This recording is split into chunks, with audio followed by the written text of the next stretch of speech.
qui caractérise le travail de Laurent Betremieux depuis toujours, en tous les cas aussi longtemps que je connaisse son travail, le début des années 80, c'est l'utilisation de collage.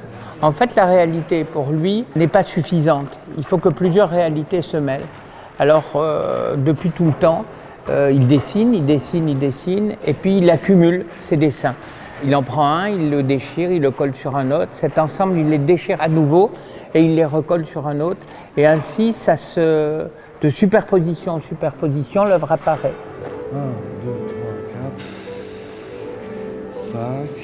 Un peintre, finalement, met une couche après une autre. Lui, il déchire une chose, qui la colle à une autre, qu'il aura déjà déchirée, ainsi de suite. Cette qualité de travail est assez particulière.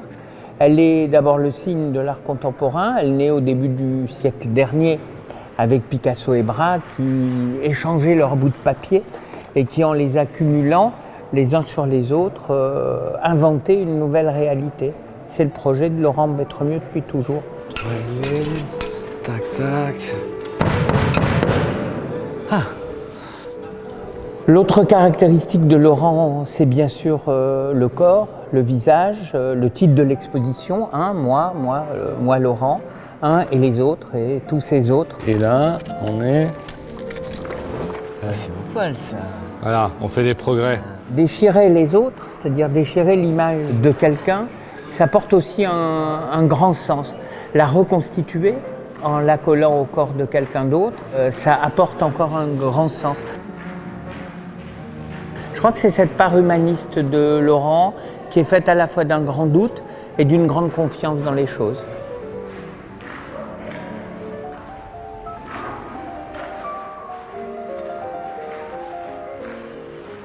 Cette exposition nous présente un autre jeu de collage, celui qu'il appelle peinture céramique. Il réalise des carrés de terre et il les assemble.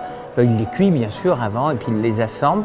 Et puis même mieux, il va demander à d'autres artistes de lui proposer des dessins, de faire des dessins sur des carrés de terre et il va les assembler. Ça sera des œuvres collectives, comme finalement est une œuvre collective, un travail de collage, quand un temps d'un dessin se mêle à un temps d'un autre dessin, puisqu'on va pouvoir voir comme derrière sur ces dessins, des dessins très anciens côtoyer des dessins plus récents et faire des ensembles où tout à coup le temps est réuni, l'espace est réuni. Et dans ses œuvres céramiques, quand il invite d'autres amis artistes, c'est un compagnonnage qui s'établit pour donner quelque chose de neuf et sans doute d'assez optimiste dans notre époque un peu tristouille, quoi.